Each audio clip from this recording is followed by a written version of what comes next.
Hi, Barry. Hey, Adriana, how are you? Good. How are you doing? Oh, good so far. Great. How about you? Yeah, doing all right.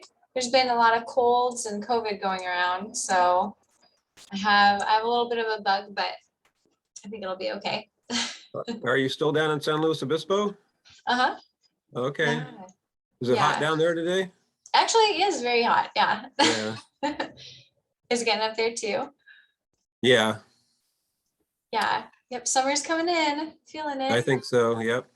Morning, Hey, Adriana. Peter. How you doing? Good. Morning, Jill. Good morning. Good to see everyone. Are you looking for Richard? Yes, I am. He's in the building over on the other side there. Okay, I knocked.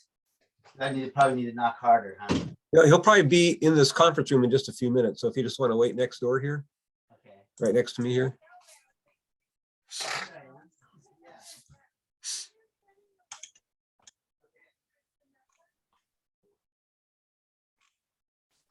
Okay. Morning, Caitlin. Howdy, Hey, Caitlin. Arthur, Mary, Jason. Morning.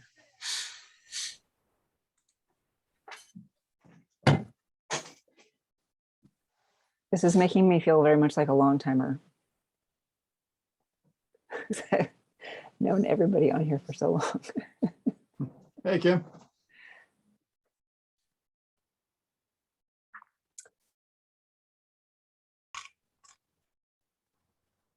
All right. We don't hear you, Kim.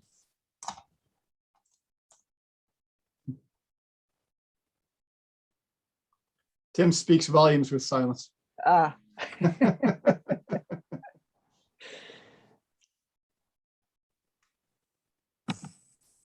How's that? Testing, testing. Yes. There you go. Yeah. Silence was beautiful, wasn't it? Yeah, I was like, thank God. He's finally someone found the mute button. Hey, Kim, your name came up last night from Susan Gorin at the Municipal Advisory Council as somebody who would possibly could do a presentation on veg management for the Glen Ellen, Kenwood area. Absolutely, I'd be happy to. Yeah. That sounds fun.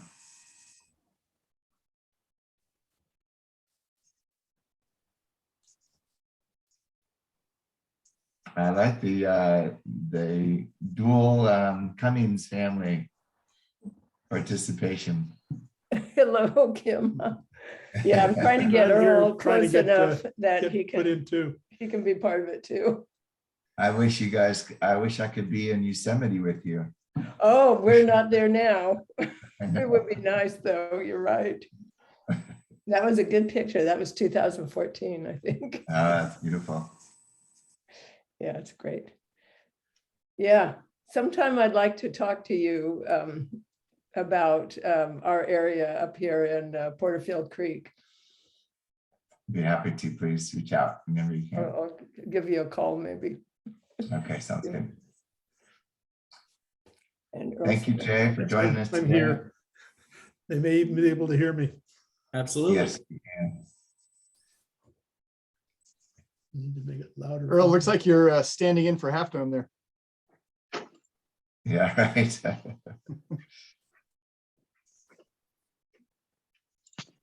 It works. Morning, Fred. Good Hey, morning. Fred.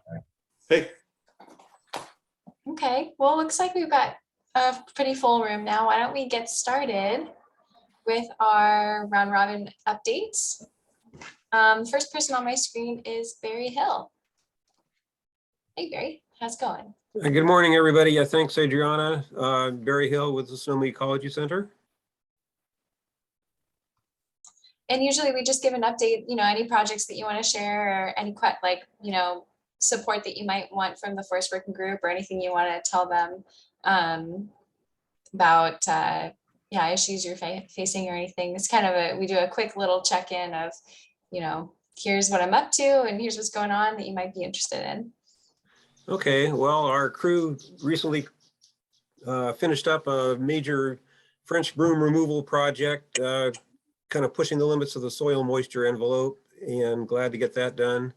And currently we're working on getting ready for a prescribed fire at the Van Hoosier Wildfire Preserve, and also working to do some fire reduction, risk reduction grazing on the Montini Preserve down in near the city of Sonoma. Great, thank you. Arthur Dawson. Hi, I think I know everybody except Barry. I don't know if we've met, but I worked at the College Center years ago. So good to meet you. Yes, I've seen your name around. and Yes. Che, I don't know if I've met you. I'm work as a historical ecologist. I'm an independent consultant. So just a little update. I'm almost done with sort of the basic research phase of the CAL FIRE project that I'm working on, the integration of vegetation and fire over the last 150 years. The last little bit that I have to do on that involves going up to Lake County, because nothing up there is online for fire history, including newspapers. So I'm gonna have to go up there. I have the CAL FIRE layers, but I don't have newspapers. So I'm gonna have to go in and look in the microfilm. But anyway, if anybody has some contacts in Lake County, it would probably also be good for me to talk to some old firefighters who might remember some stuff that happened before about 1950, or at least know about them. They may not remember them, but they might at least know about some bigger events that happened before 1950. And then I'm also excited. I'm going to be starting soon on the oral history part of the project. So I'll be interviewing native elders. And I've got a few people who are likely candidates, Clint McKay up at Pepperwood. I was also talking to Redbird, who works on the, what's it called? The Dogbane Preserve over by Luther Burbank Center. And I've got four study areas. And so one of them's out at the coast, or close to the coast, Guerneville. And so I'm thinking the ideal thing would be to get a native person, indigenous person who's fairly closely connected with each of these areas. So, so the two that are sort of outstanding at the moment would be the Guerneville area, and I'm wondering if maybe Kim or somebody else could put me in touch with the Kashaya. So that would be good. And then again, Lake County. Anybody has any indigenous connections up in Lake County? Even just a general contact that you know might be good. Let me know. And that's it. Cool, thanks for the update, and hopefully someone can get you in touch with someone in Lake County. Next on my screen is Jill. Morning, Jill. I know usually it takes a second to connect with Jill, so we'll give her a minute. There we go. All right, can you guys hear me? Yes, we can. Jill Butler, representing Gualala River Watershed Council. And let's see, last month it rained about 6 inches up in the Gualala area. That brought the river flow up to 1,600 cubic feet per second and opened the mouth of the river. We haven't been monitoring fish populations, but we have a lot of reports that the spring run of steelhead was able to get in and got as far upriver as the Wheatfield Fork. So that's really good. We're gonna, we hope to start monitoring and that'll be reach and temperature monitoring tomorrow, actually on the Little North Fork, and then we'll be moving to the main stem. The Gualala River Collaborative Project with Sonoma RCD has had a really slow rollout, and apparently that has to do with the funders being the Federal Bureau of Reclamation. But we now expect to start that project in July. When that group does start meeting, I will represent the forest group unless someone else is eager to. And some of you I'll be contacting about representing your agencies or letting me know another suitable person if you are in it. And that's it for us. Great, thanks, Jill. And Caitlin, Cornwall. Hey everybody, Caitlin Cornwall, Sonoma Ecology Center. I am working with Barry preparing for this prescribed fire at Van Hoosier Wildfire Preserve, the third one we've done there in grassland.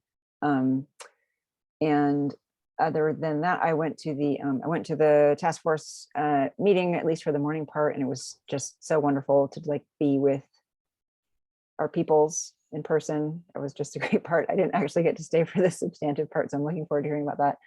But I think the only other thing I would mention now is that there continues to be a really strong demand for the resilient landscapes information that the Ecology Center has developed with other folks, including Fire Safe Sonoma and UC Extension, to advise people about their defensible space. And looking forward to working on the handbook for vegetation management practices that we'll be partnering with most of you on. That's all.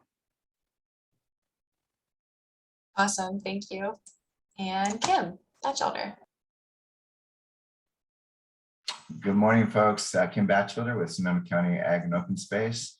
I'm really happy to let you guys know that we have about 14 of the 18 grant agreements moving along. We were able to get a lot of those done last week. And then with about 4 to 5 different projects, we've been trying to really hone these projects down to the most productive and most worthwhile efforts, so that, for instance, proposals are submitted with the hopes of doing a specific action, and during the evaluation committee review, we are seeing potential to do more. So with each one of those different projects, we are asking them to consider other parts to add value to what their original proposal. I think that truly is the value of having a locally funded grant program, that we can work on a regular basis with folks to try to improve this effort that we're collectively trying to do. Another factor that I wanted to share with you all, in our presentation in April to the board, I requested an additional $500,000 to do what I call mini grants to projects who showed really great potential, but maybe we're missing a critical component like the CEQA compliance, or prescriptions weren't as tight as they could be, or were completely absent in some cases. So good efforts, but not having the technical expertise to be able to move these forward. So in light of providing funding, we wanted to try to provide direct technical assistance through, for instance, CEQA experts, people who are in the field and understand how to prepare good prescriptions, to be able to work with groups such as homeowners associations or organizations that just don't have the technical bandwidth to be able to do good prescriptions. So hopefully that's going to serve groups that have an area that is critical in our help in reducing the threat of fire, and be able to provide that type of technical assistance. So that program is just kind of getting rolling, and I'm going to need some help in really kind of designing an equitable way to be able to apply those types of resources. But I just wanted to share that with you, and I'll give you updates in the future. Very cool. Thank you, Kim. All right. And Earl Cummings is next. Okay. I have to turn on the microphone. I wanted to basically congratulate my wife, who put together a wonderful COPE and CERT effort at the Citrus Fair, where she got people to talk about how to collaborate and work on their problems together. And Susie can tell you much more about it than I can. Actually, that it was a great event, and it sounds like the Forest Working Group had not similar, but compatible event right afterwards. And I'm sorry I didn't go to that. Earl did attend and let me know that there were a lot of good things happening there, a lot of good information. But what I've moved on to, well, I'm also a co-chair of the Cloverdale Fire Protection District's CWPP, and we're just about finished. And one of the recommendations that was in the draft, and I'm sure it's going to be in the final, is that communities in Cloverdale become fire-wise communities. And that is of particular interest to me in our, we live in the Del Webb community, and Porterfield Creek flows through our community. And I'm thinking about joining the grounds committee, which is responsible for maintenance of the city-owned properties within our development. And part of the CWPP was finding out from residents what their concerns are. And one of them for our area is Porterfield Creek. And also we have a city park behind our house, which is called Bat Hill, which I'm also concerned about. And the management that has gone on before pretty much is just based on safety. If a tree looks like it's going to fall on somebody walking on there's a paved pathway along the creek, then that will be addressed. But otherwise, there's no management plan as far as I can tell. And so I really would like to talk, just what you were talking about, Kim, sounds like exactly what we need. There is no plan, because it's what they call, I'm going to use the air quotes here, natural. And so they have a hands-off policy for that. But meanwhile, everything is just growing, and I'm not sure that it's all as managed as well as it could be for fire protection, for the environment, and I realize fire is good for the environment, but there may be some vegetation management that could be done so a fire is not going to be a totally destroying fire, canopy destroying fire. So that's my next project, is to find out about CEQA and what requirements are necessary for vegetation management, and what we might be allowed to do, and what kind of funding there might be available, and be incorporated with a Firewise community just plan, so that homeowners also know that they have a responsibility, to harden their homes and take care of, don't put bark right next to your house, those kinds of things. We are not allowed to tell people that in our community. With the HOA is not allowed apparently to tell people, to advise people on anything like that. So a separate entity like a Firewise Council, I guess, is what would take. And I'm part of COPE and CERT also. So I've got a lot of things going on. And my job is to turn salad bowls to donate to the people that collaborate. Yeah, volunteers. Thank you, sweetie. Very cool. Awesome. Thank you for sharing that. I think you're spot on that. Yeah, making these fire safe communities starts from the ground up, really. So great work. Fred, how's it going? Pretty good here. I'm hip deep in biochar, trying to recover from the fire. I've got NRCS helping me with that over a 5-year plan.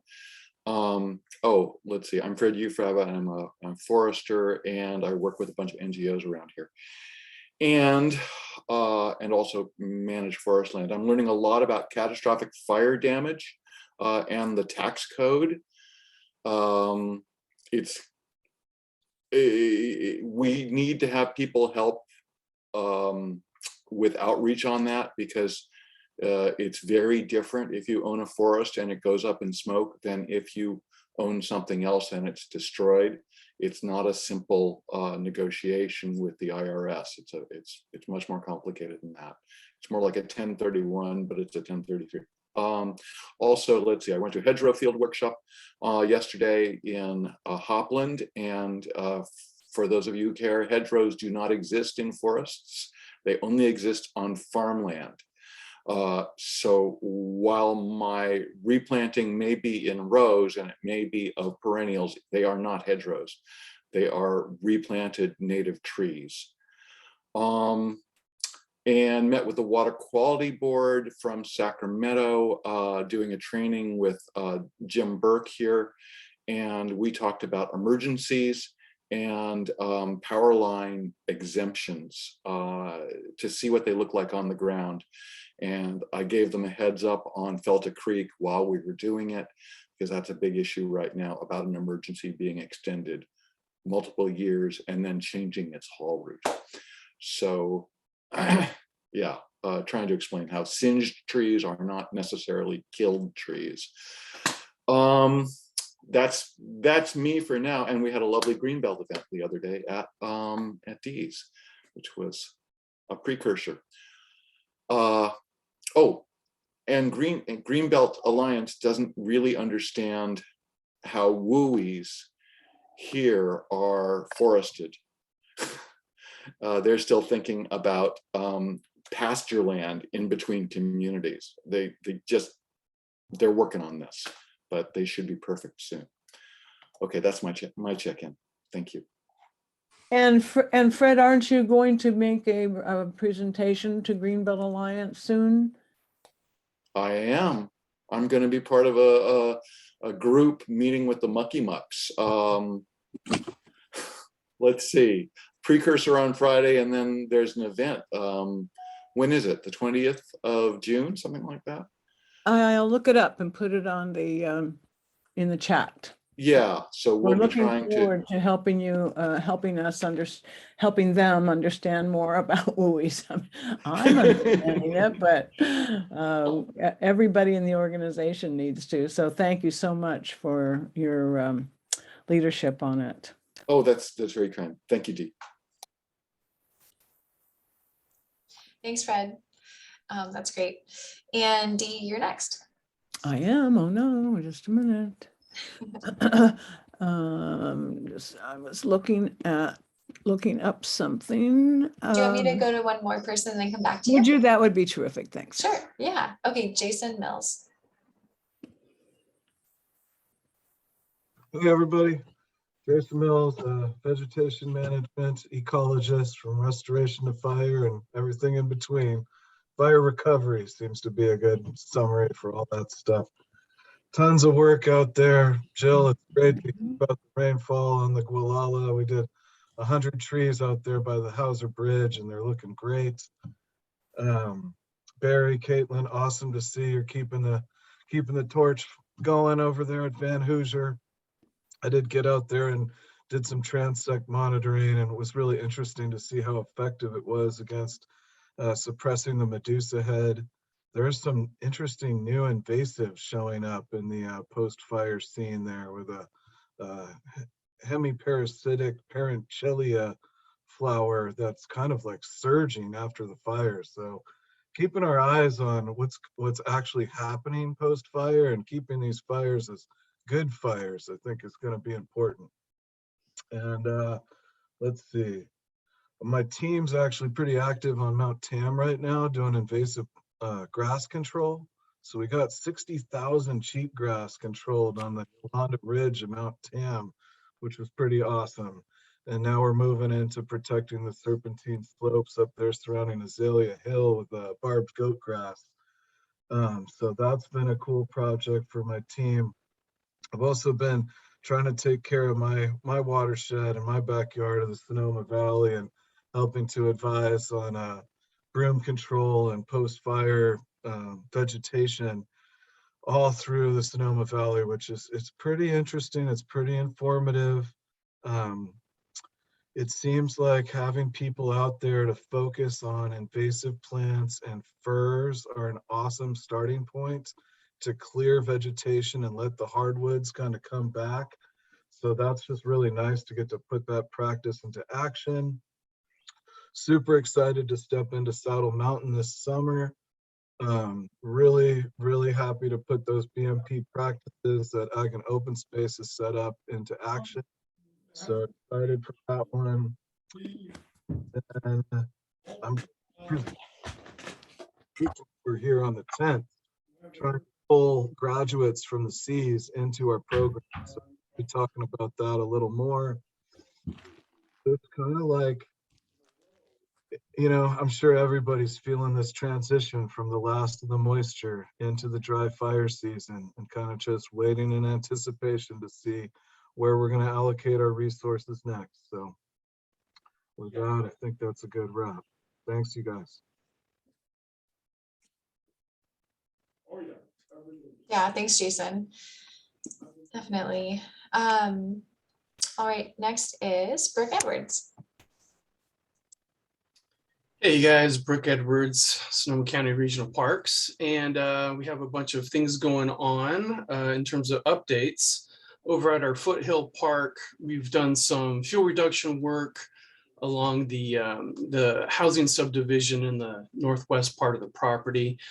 We cleared about 200 feet away from that subdivision, and then we piled everything, and we recently, within the last couple months, burned off those piles. So we've been doing some fuel reduction work there in the WUI. Over at Gualala, out on the coast, we've also done some fuel reduction work within the forested areas, the windrows over there. We've created about 200 piles that we're planning on burning off in this fall. And really that's the larger work is in preparation to do a prescribed burn out at Gualala within the grasslands. And so that's probably still a year or so away, but the idea is to bring back some good fire to those grasslands and start to manage it that way in addition to grazing the grasslands. Okay. Over at Stillwater, we've met with some fire chiefs and folks from the local water district over there. Again, the community adjacent to Stillwater is, concerned about the fuels adjacent to their subdivision. We've done some shaded fuel break work in that area before. So that's another planning component that I'm going to put together, hopefully implement that sometime this fall and winter. Let's see, I'm working on a Cal VTP for both Shiloh and Foothill Regional Parks. So going through that process and probably reaching out to some of the folks on the meeting today as I have questions on how to put that together. But hopefully I'll have that together relatively soon so we can start to implement fuel reduction work and get some good fire on the ground for those parks. For Monoreal Redwoods, we recently submitted a proposal to the State Coastal Conservancy to do some fuels reduction work along one of the main access roads. It goes from Main Street in Monoreal all the way up to the old, what used to be a fire break on the West Ridge that's now owned by MRC. But the idea is that we put in a shaded fuel break along the access road up to that West Ridge. A lot of those areas are overgrown. So that shaded fuel break will, one, provide access to CAL FIRE, local fire departments, to get up to that West Ridge in case there is a wildfire. It also will act as a control line if they try to do any kind of burnout or backfire. And then long range, it will serve as one of our control lines when we are able to bring back good fire, prescribed fire to Monoreal Redwoods. That's several years away, but you got to start somewhere. And so this first shaded fuel break will be added to multiple shaded fuel breaks along the different road and trail systems that in the long term can be a control line for prescribed fire. And that's the update so far from Sonoma County Regional Parks. I guess I just want to also mention that Lulu Wax is our grazing manager for Sonoma County, and we have grazing ongoing at multiple parks for ecological reasons, but then also reduction of those fine fuels as we're moving into that dry season. So lots of parks are also being grazed, sheep, goats, and then of course cattle on the larger property. So that's all going, and obviously we have our eyes focused on this coming fire season and trying to get everything prepped for that. That's the summary. Super. Thank you, Brooke. I'm going to circle back to Dee. Okay. Well, thank you. And nice to see everybody that we can see and some that we can't today. I want to first say to Jill Butler that, Jill, I have finally gotten a plant of horseradish for your husband to grow. And so you will be receiving it soon. We'll have to call you and figure out when I can get it to you. He's from Mississippi, and I don't know, for some reason he really likes horseradish, so I do too.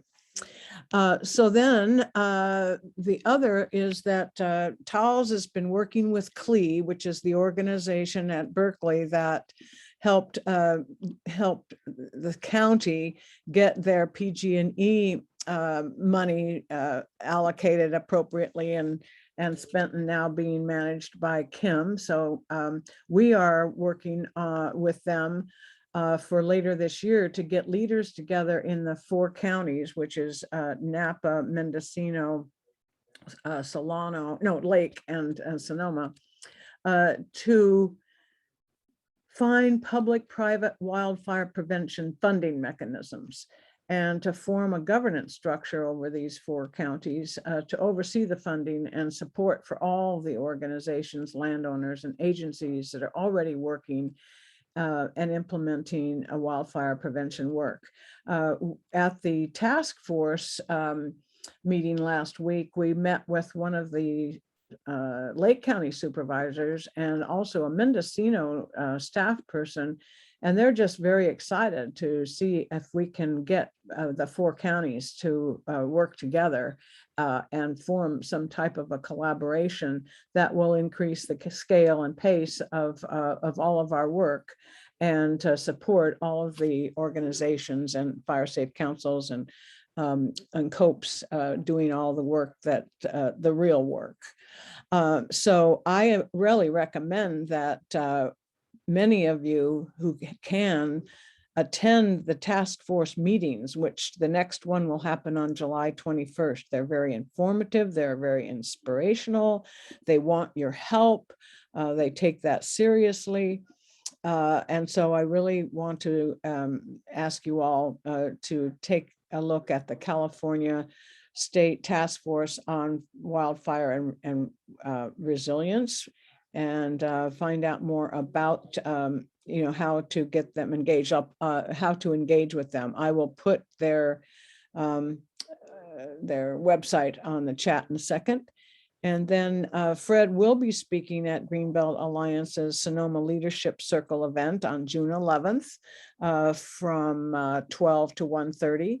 And if there's any of you that would like to join that merry event, please let me know through the chat and I will get you an invitation. And you can listen to Fred educate Greenbelt Alliance and all of its major donors. Like you haven't heard him enough already. I learn something every time from you, Mr. Fred, every time. Okay, that's it for me. Great, thanks, Dee. And yeah, be sure to send those links along and I'll share them with the group. And all right, Che, you're next on my screen. Do you want to just, I know you're speaking in our panel later, but you're welcome to give us a little update about you if you want to. Sure, yeah, I'll talk a little bit. Che Casul, CEO at Circuit Rider, where we train at-risk youth to do a lot of this fire fuel mitigation through paid vocational programming. My wife and I are also wildland firefighters, and I use grazing on my home ranch in Bodega. I'm really excited because I'm a West County boy. We've traditionally been a North County organization, so we've got just short of about $1 million in new projects and funding to do work in West County. Next week, our kids are going to be staying up at PPI and then working up in Casaderos. They're going to be getting to experience it's a Buddhist retreat. So they'll be learning about Buddhism and some of their ceremonies there, and then doing some of the cultural experiences of working with the economics of what it looks like up there and how folks survive. Last week, I got to host the working group for private lands on my ranch, and I got to rant a little bit about the model of my wife's country in Australia and in Idaho, where we have wildland firefighters that can volunteer alongside professional firefighters. And I don't understand why we can't do that in California. I understand Cal OSHA, but we have 380 trained wildland firefighters in Sonoma County right now that could volunteer. So that's my rant. And then on a personal side of things, I'm really excited because after 7 years of grazing with goats, sheep, and cattle, mostly the goats, finally knocked down all my broom and Himalayan blackberry to almost nothing. My understory on my upper reaches of the ranch is completely cleared. So I'm selling a bunch of my goats on Sunday to my folks over at Pepperwood. Awesome. That's great. Rants are welcome, as long as they're short. All right, Judy or Salas?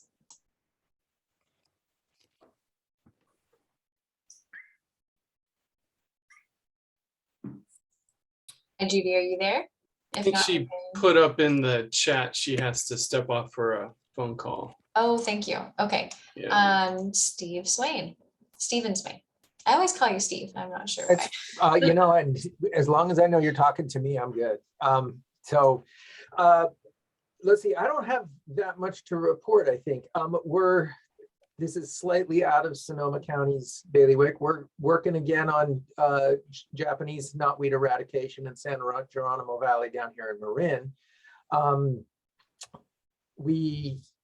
That's turning out to be a harder fought battle. We were kind of worried that this might be the situation. So we're in like year 5 and we were like saying, oh, 3 to 5 years, we should have this under control. Well, it's year 5 and I don't think it's quite clear that we really have anything under control. This is one of the tough things, and it does exist in Sonoma County. So it doesn't bode well for what control might look like in the future.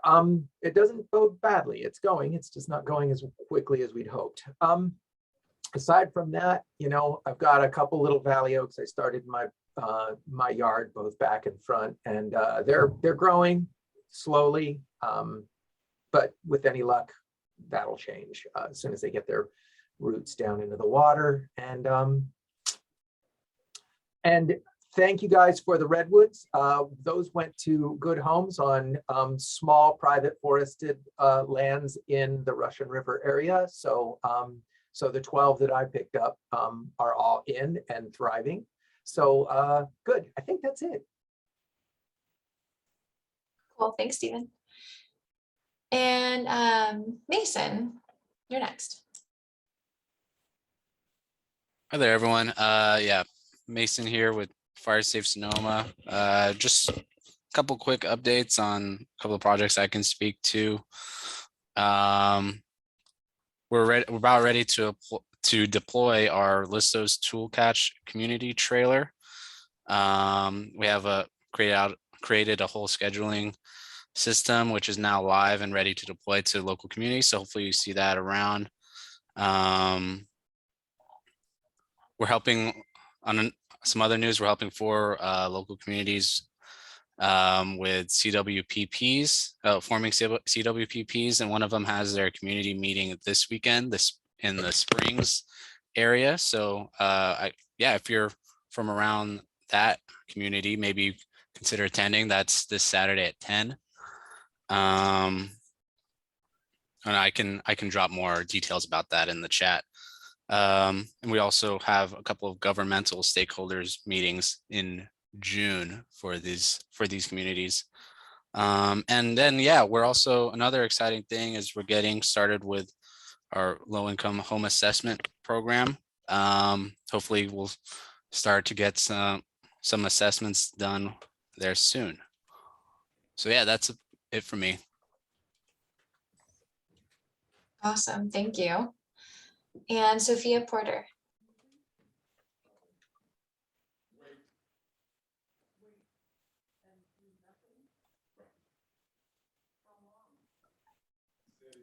Sophia, you there?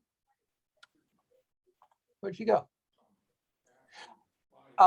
So Sophia looks like she stepped out for a moment. I'm going to take a minute of her time. We work together. She has been working on something called the Ember Stomp, which is going to run from about 11 to 2:30 Marin County. And it's going to be in collaboration with Fire Safe Marin. It's going to be aimed at all ages kind of thing. And it's going to be at the Civic Center Lagoon from, I think, 11 to 2:30. No, 11 to 5, something like that. Anyway, so that's that. Oh, Sophia, you're back. I'll let you take it from here.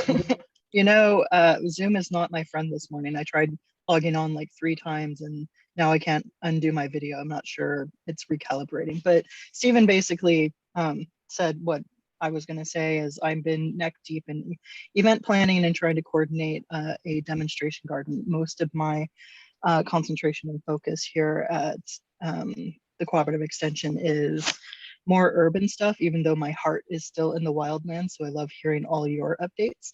And also just wanted to extend an invitation to all you folk. I know you were all pretty up north and it might be a little bit of a commute down, but it is going to be a great festival where there's a lot of the players here in Marin going to be at one spot at one day. And if you guys wanted to come down and meet a lot of the people, that would be a great opportunity for you folks. So really encourage you to be there and just going to be very festive. So just wanted to say that. Thank you. What day is that? It's May 28th, Saturday, May 28th. It's from 11 to 5. And if any of you want to help volunteer and either set up or break down the garden, let me know. I'd love to have you. Great, thank you. And Carrie, I'm so sorry. There were 2 more things I wanted to add to mine, and I completely, and you guys want to know about this maybe. So can I share 1 or 2 more things? Yeah, go ahead. So the Rialto in Sebastopol is having a screening of a fire. I'm trying to remember what it was. I think it was Writing with Fire or something like that. And that'll be a premiere screening of it. I don't know what the movie's about, because since it's premiere screening, I can't, but we're giving a talk after that. So that starts, I believe, at 10:30 in the morning and runs until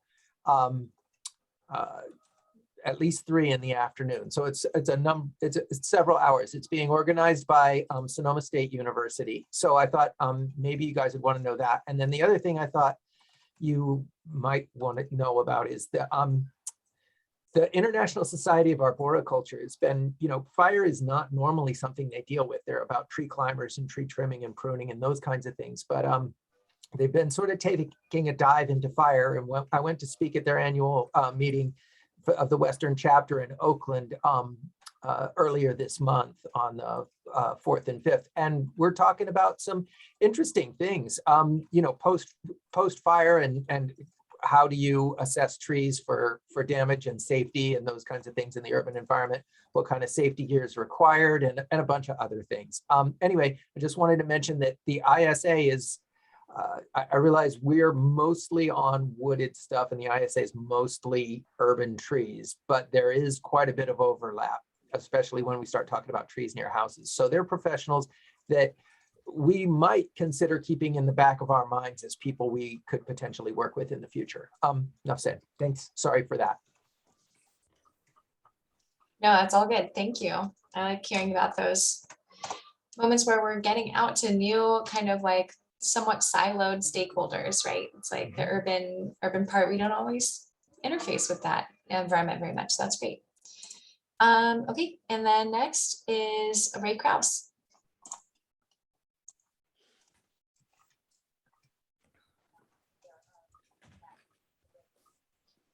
And let's see. Hi. Okay. I'm sorry. I'm just lurking today. I'm driving and listening in, and I'll check in with everybody next time. Oh, awesome. Thanks, Ray. Lurk away. And Judy, you're there. And you're on mute. Okay. We have a lot going on right now. We're excited. We're starting Fort Ross Road. We met out there with the foresters and the contractors.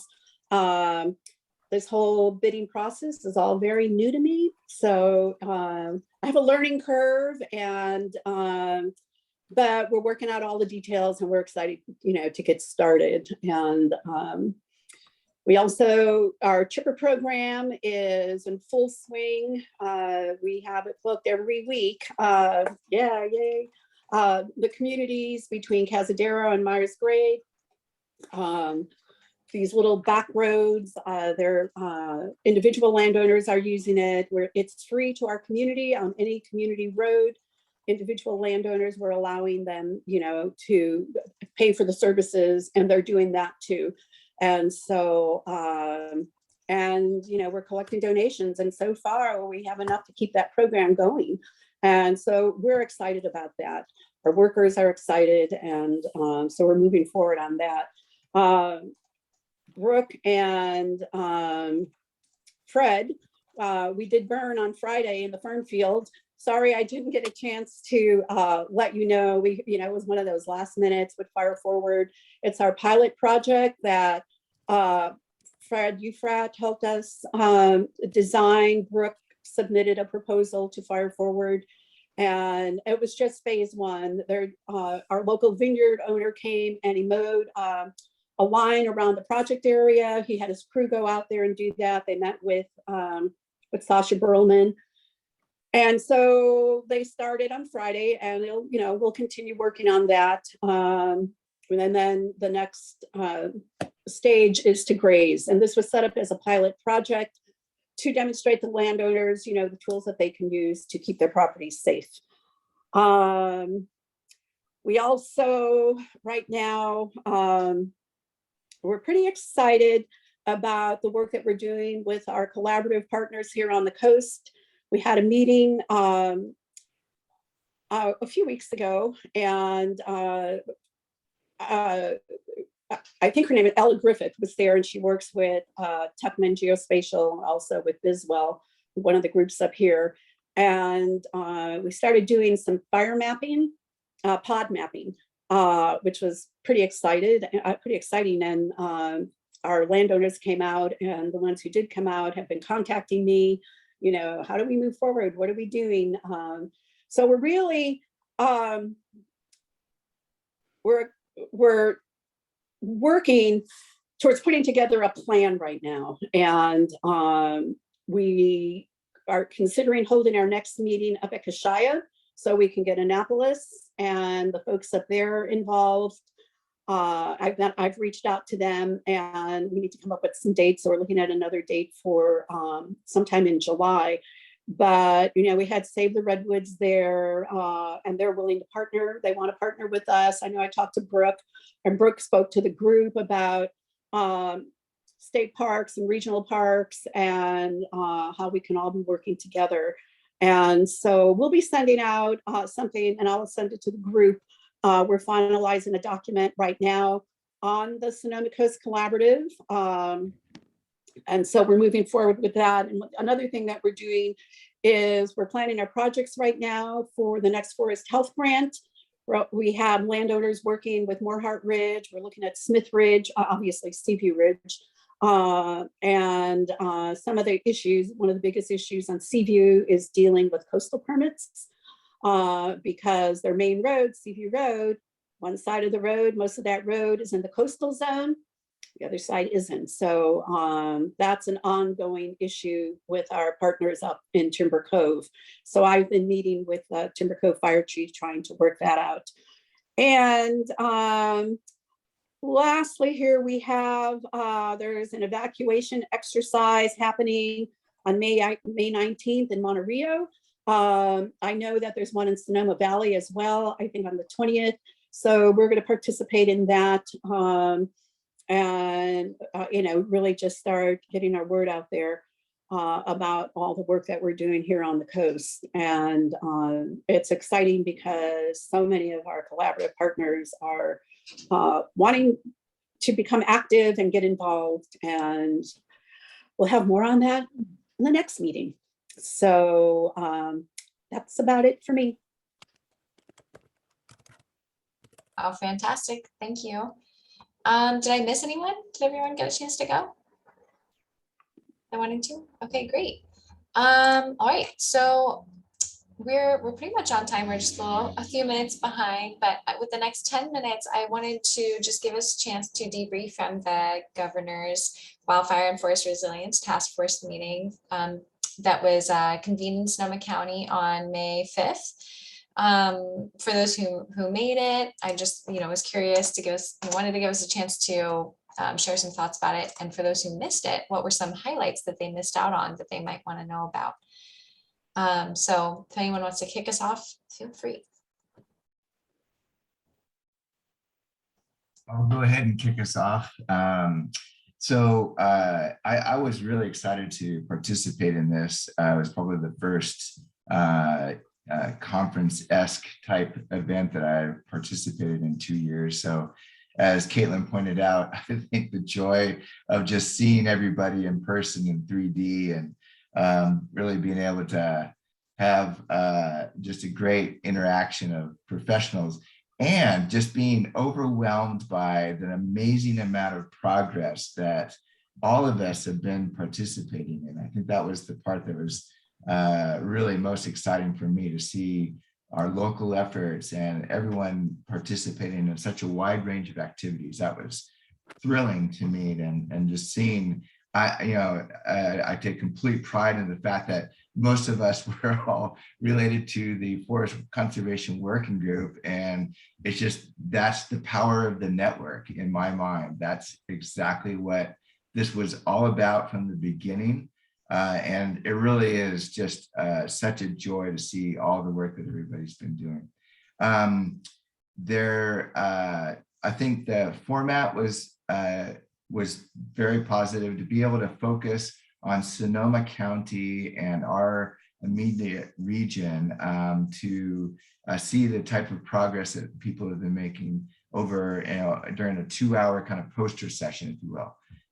Then the actual event in the afternoon, I think, gave us all a little bit of insight about what the state is doing on lands across the entire state of California. What are some of the priorities? They really recognize the North Coast efforts as something that's exemplary, and that we can continue to work together. I think that was one of the things that I think is really important to, as we think of projects like the handbook and the efforts on Fire Forward and Good Fire Alliance. These are efforts that have an absolute touch of Sonoma County, and I think we should be very proud of that. And I think that's going to really help us generate good funding to be able to support these really innovative approaches to fire prevention, to vegetation management, to resource management overall. So I think we got to use this momentum to continue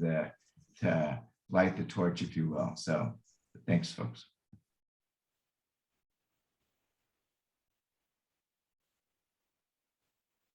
I'll just say I attended the Zoom 4-hour afternoon session. I was really glad to see there's a lot of our state reps kind of holding Sonoma County up and saying, especially some really good things about the North Coast Regional Resource Partnership, NCRP, and how they feel that it's been kind of a model that they want to replicate throughout the rest of the state. So that was interesting.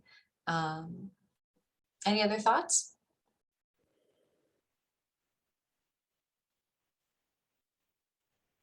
Was anyone else able to attend? I was only I there in did. the morning. Yeah, let's see, where are we? Am I in? We can hear you. Oh, okay. So yeah, I attended both days and got a lot out of it. Met some new people in the morning session, learned a lot in the afternoon meeting.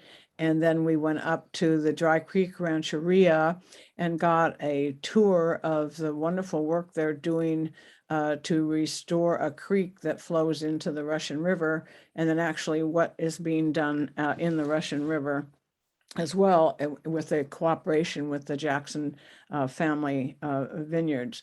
So I think that the subsequent task force meetings, I think one's going to be in the Sierra, and there will be another one later in the year in another location.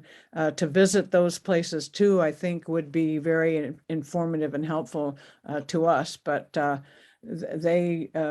James Gore organized the events for these 2 days, and he did a really excellent job. So I'm really supportive of the task force and all they're doing. So stay tuned and attend their meetings. I'm just curious if people who were there in the afternoon of the first day picked up any information about shifts or changes, directions that the state or like big, I don't know, bigger geography players, forces, funding sources, like I don't know, what's it feeling like the state is thinking comes next?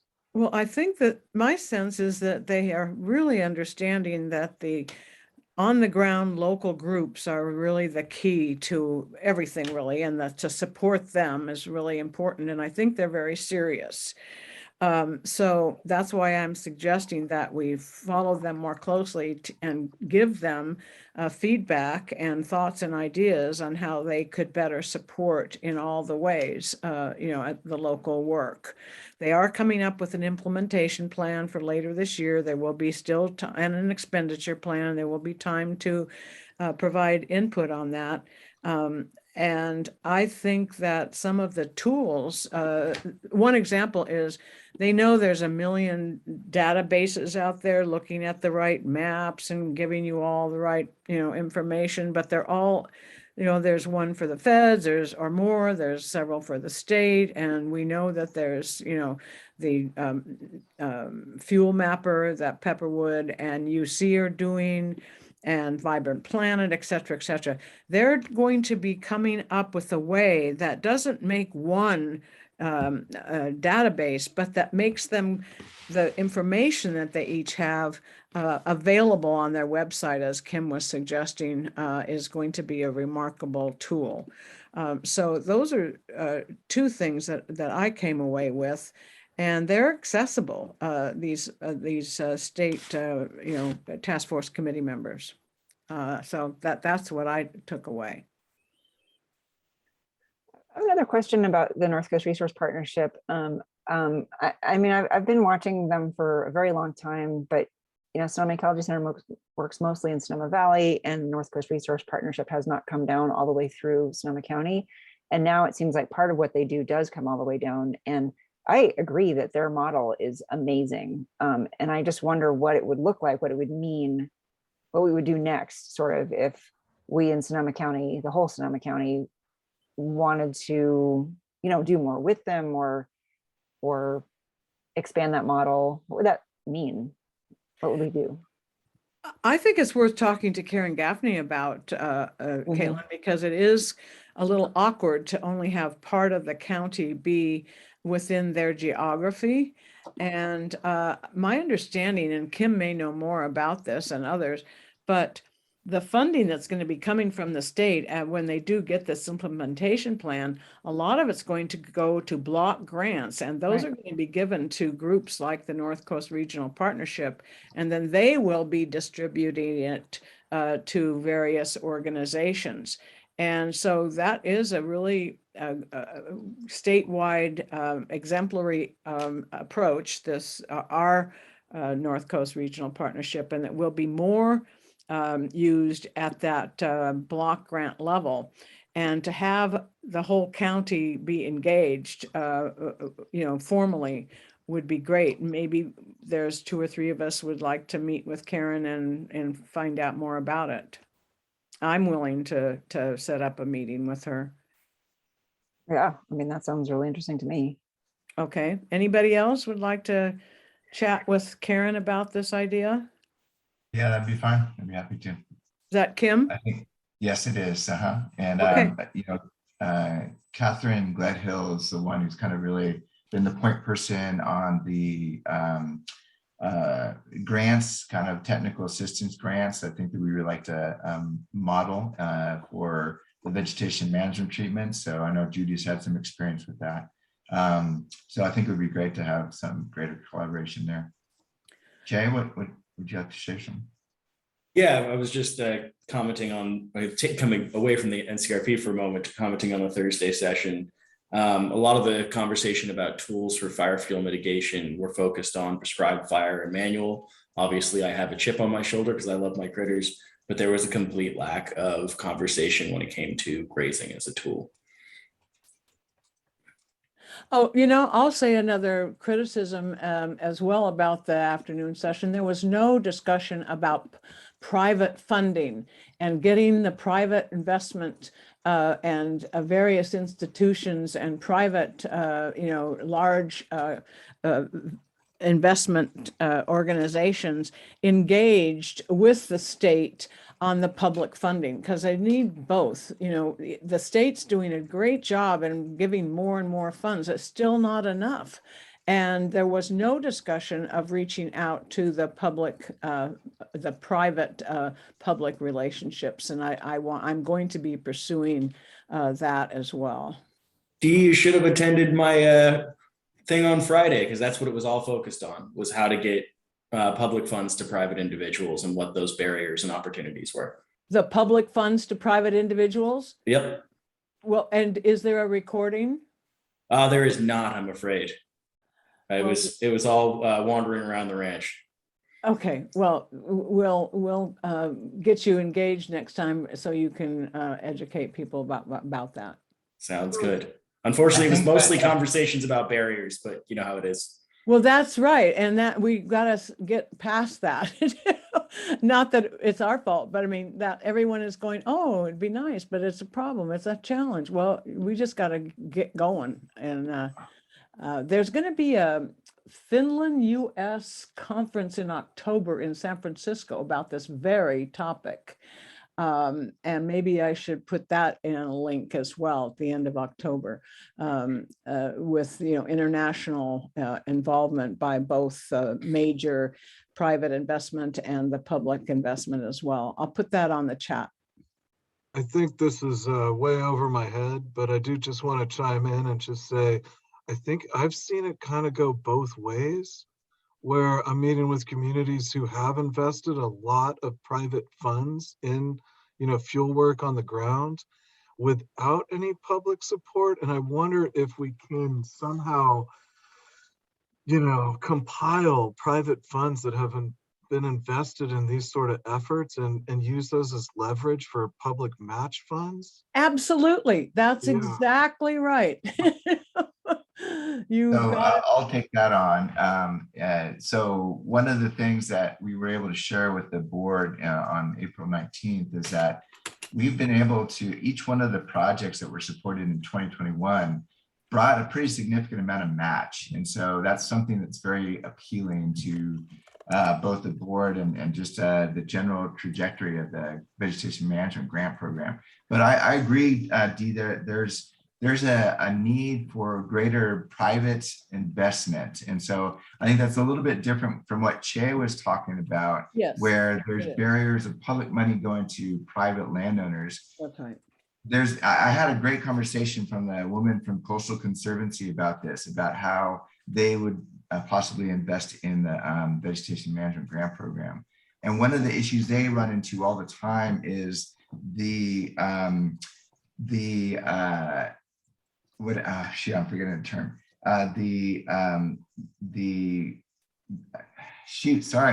having a moment. It's the degree of which the private landowners are benefiting from public funding. So public funding has to be equitably accessible by anyone who has this type of treatment. It's a conflict of interest if a private landowner is receiving public funding without a mechanism to kind of filter it. So there's a term that I'm just spacing on. But, I just worked with a whole bunch of organizations in Sonoma County to apply for money from Coastal Conservancy for wildfire resilience stuff. And they used the term public benefit. Like they really want to see evidence that there is a public benefit, even if they're investing money on private land. And they used as evidence of public benefit if there was an easement, or if there were educational programs or outings programs or work programs or whatever. But that's how they seem to be getting around that conflict. Yes, that's right. That's right. I would also argue that we're all in this together when it comes to fire. And, There's you that know, too. if we take in income, which I think is a really important piece that's not looked at with some of these funds, like for instance, Circuit Rider focuses on those that are fiscally and physically not able to do That's right. that work. And I think that's something that, you know, we have a lot of retirees in our community that are on fixed incomes. Let's help them out if we can. Right. And we have That's a spot lot on. of I totally appreciate retirees that have a lot of money that don't need funding, and we have to For figure sure. out how Right. to differentiate that, because that to me is a very enormous issue. It finally came to me. It's a gift of public funds, and it's kind of, I totally get what you're saying, Che. It's just, how do we find those mechanisms to be able to support projects and demonstrate their absolute need? You know, we struggle from the selection process for making sure the funds from PG&E are equitably shared to different resources. So I think it's ongoing. I think we continue to get better at it. So I appreciate That's your right. input. That's right. That's right. Another place we can look for funds is private organizations doing carbon reduction or something like carbon reduction. You know, how airplane tickets now include a little bit of carbon and other sources. I've been working with One Tree Planted. Didn't work out well this year, but Roger Sternberg and I have gotten a good chunk of money from them for planting natives. And I'm planning on continuing with them for a 5-year program. And I think that there's a lot of carbon money, free floating carbon money out there from the private sector.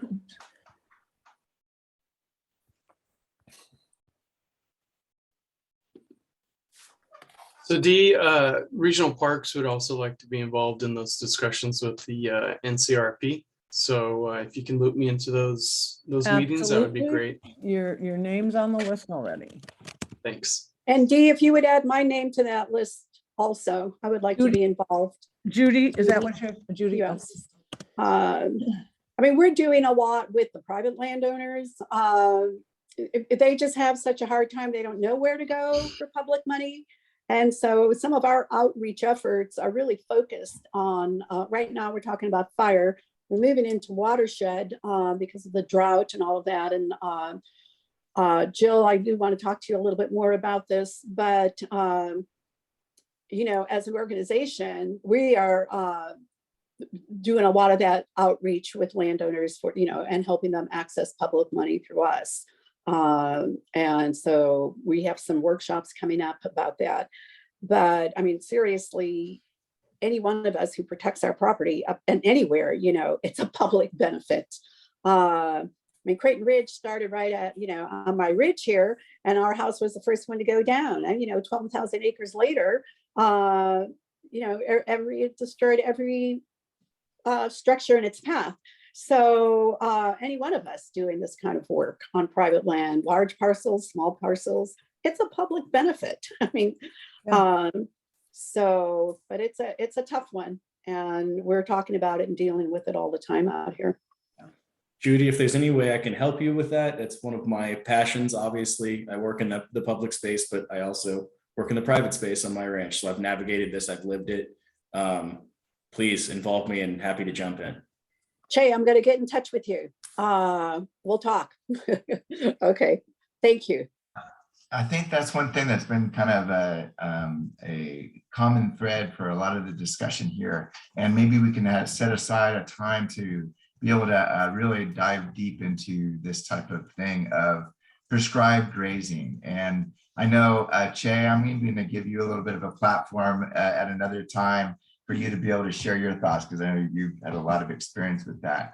But the RCDs were funded for a program called Land Smart that is aimed at getting more grazers out to fuel reduction programs and being able to make those connections, provide a little bit of infrastructure to support like the development or investment into electric fencing and water systems that support the animals when they're doing a targeted grazing program. So I think that's something that we all share, and we want to share as many resources as possible.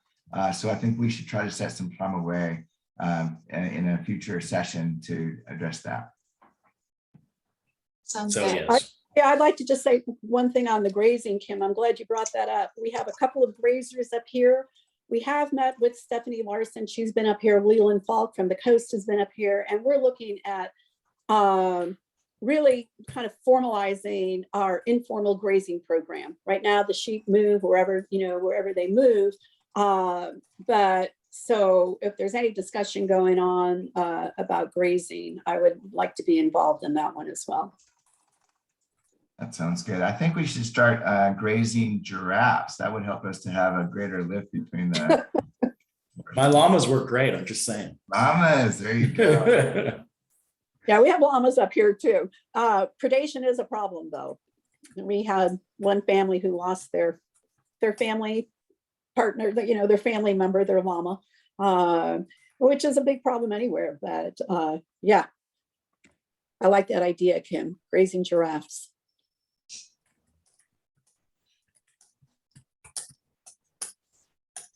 Well, okay, so we're still waiting for our panelists to arrive.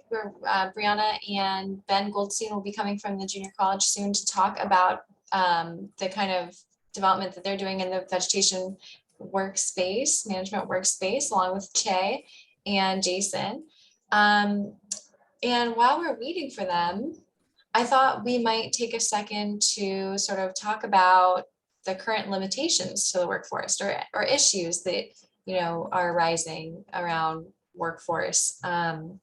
Just kind of like get us warmed up and give us a chance to think about why these workforce development programs are so important. Before we go into that, I'll just make sure that there are no other comments. Judy?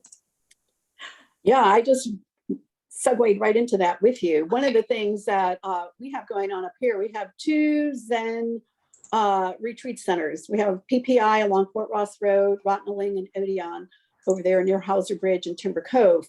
Both of those organizations have offered to house and feed workforces that are coming up here to work through AmeriCorps and other workers. And we had a group of them come out to the Fern Field for the burn the other day. PPI was putting them up, and finding housing for some of these workers who are coming is important, especially the drive out here. It's long, and this is a great partnership we have with these 2 Zen centers, Zen retreat centers. All you have to do is say yes, you have housing, and we'll feed you, and they show up. Yeah, I wanted to say something about that issue too. This is Caitlin. I think that the organizations that participate in the Forest Working Group might want to think seriously about saying something in the public sphere about the lack of affordable housing in Sonoma County. It's not something that many of our organizations talk about, but we all see the sort of extreme effects of the extreme lack of housing that people can afford to live in. And the housing issue is really, really hard. It's extraordinarily expensive to build new housing affordable. And so it takes a lot of mental and conservation community could make their voice heard a couple times on this topic. It would really help. And now is a really good time because all of the cities and the county are doing their every 8 years revision of their housing elements based on this. A good time to say something, and it could actually change the future and make it possible for us to hire people that we need. Yeah, great point. That is such a good point, Caitlin. I mean, really just boiling it down to cost of living in this county, you could really compare it to just like we're losing teachers and just like we're losing the people who help to support our community. I mean, I've been doing this for 20 years now, and I get in these rooms and look around, and most of the people I started out with can't afford to live here anymore, and They have amazing skill sets that were hard earned and specified to service the California coast. And we need these people, you know, and I think it's wonderful to have programs to bring in workforce and develop workforce. But how do we sustain workforce once we have trained these folks and That's keep right. them here? You know, we need to. So I'll get a little more into it, but that's where I'm at these days. I'll send along some information to the listserv about specifically how you could comment productively on these planning processes that are happening. Thanks, Caitlin. That would be awesome. Yeah, one idea I gotta throw out there. What about the SDC? I mean, what about setting up some housing on the SDC? And I know that's near and dear to a lot of our interests, but could we just get that to happen? What's the SDC? Sonoma Developmental Center. Oh, okay. Yeah, I'll say huge that piece we're of trying. state- Go for it, Caitlin. Go ahead. SDC is going to be a long haul because it's owned by the state and it's a long process. But the housing that is there is, I mean, most of it's dorm style, so that actually could work better for crews than for a lot of other kinds of people who are looking for housing. I will say something we're working on at Circuit Rider is we have a very large facility in Windsor that we don't use a lot of the space. And we're looking to build in a 32-bed apartment complex so that our young people, while they're working for folks like you, can not only learn those skills, but then launch after a year or two into careers that they can actually afford to live in our community. Because that's the big issue, is while they're building up their career set, they can't afford to live. And once they get to a certain skill set, they can. That's a really great point. I've had experience working with the Conservation Corps North Bay, and similar issue. These individuals are trying to develop a career path and yet trying to survive in Sonoma County. And many of them were homeless teens. And so it's like a very tragic comment on our culture. So hopefully we can continue to work on that.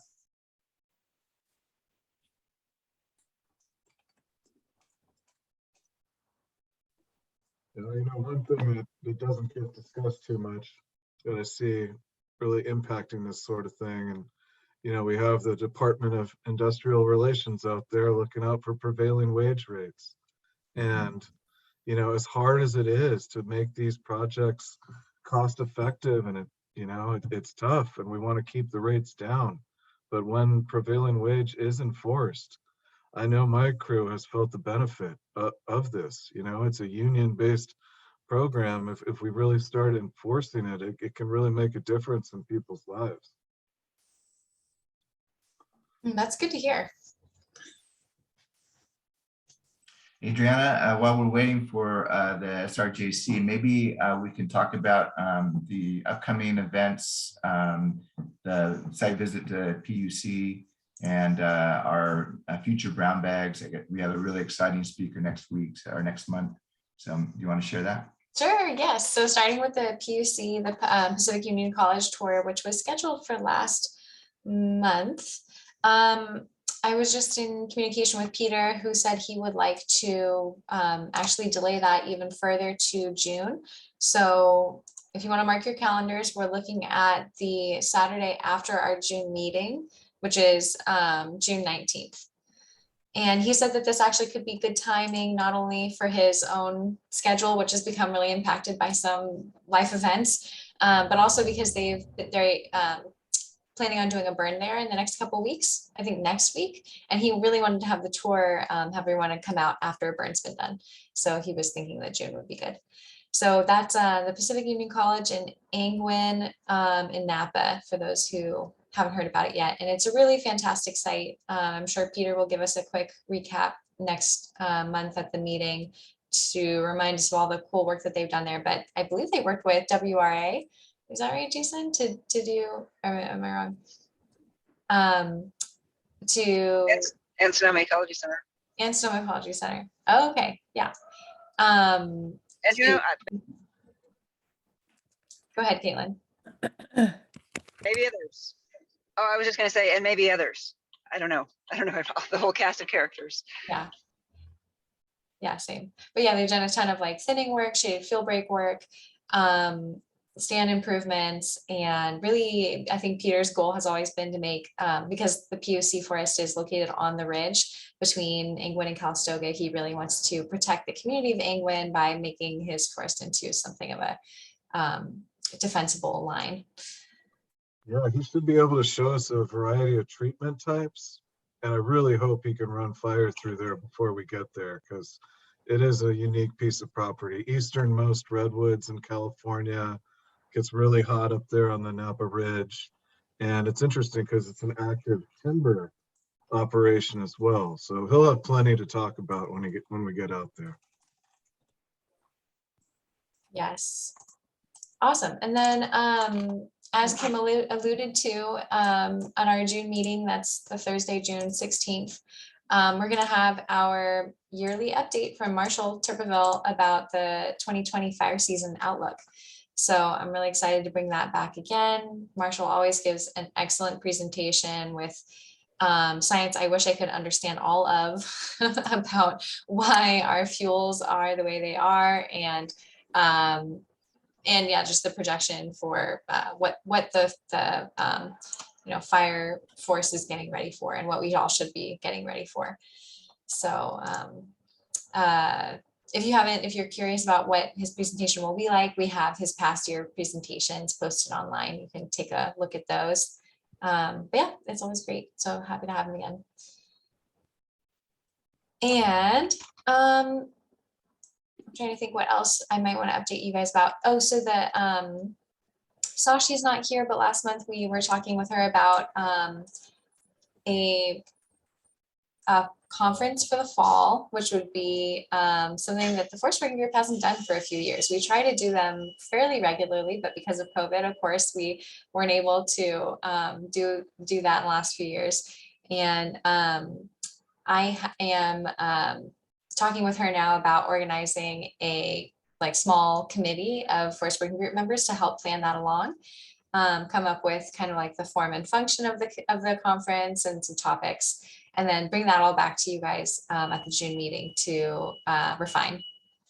So just know that's on the horizon. And also we've been talking for a while about kind of like effective ways to engage and work with the ag community, since they're kind of like one of those siloed stakeholder groups that we know we need. They're doing a lot of work in the forest lands, and yet we're not talking with each other as much as we could be. So I'll be reaching out to a few of you who have expressed interest, or who I think would be really helpful in envisioning some kind of event or something where we start working more closely with our ag community members. So if you're either interested in the conference or that ag mixer and you haven't told me yet, please just drop me an email or a note in the chat, and I'll add you into these conversations.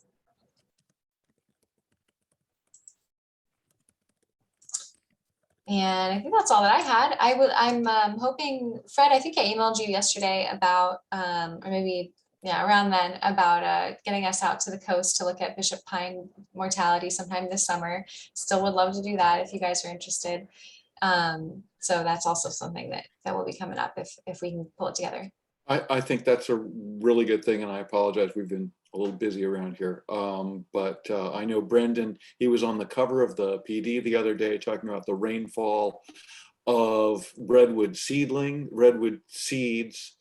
And he's very interested in doing this. And they are having, I don't know, they're trying to deal with a lot out there. So the people were saying we should meet at Fort Ross, and it looks like we should get up to, say, Stillwater, and then come back that way.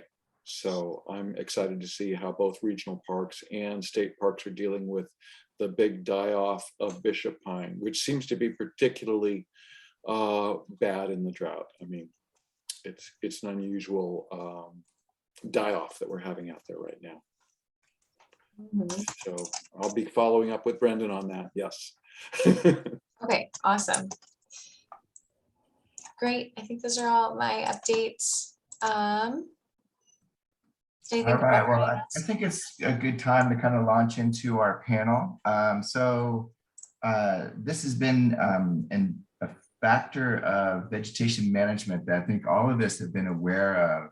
And this is kind of the idea of this being a real an important timely event to have this discussion is because we just approved 18 different grant agreements. All those have some type of vegetation treatment or educational factor, but crews are in high demand. And we run into this issue in Sonoma County of having this deficit of willing and able bodies to get on the ground to support these types of efforts.